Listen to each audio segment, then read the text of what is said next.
So ito yung mga papaya. Ang variety nito is Red Lady. So ito mababa lang yung puno pero may mga bunga na.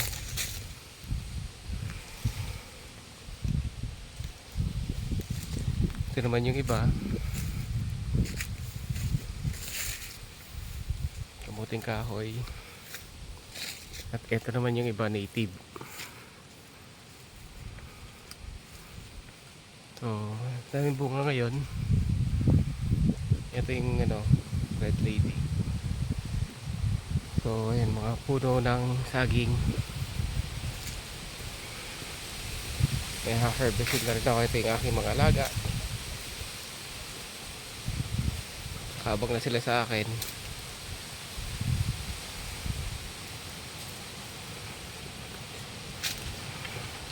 Lakas ng hangin ngayon. Mara-mara. Ayun na po sila nakaabang. Shoot, kanining aso na ito.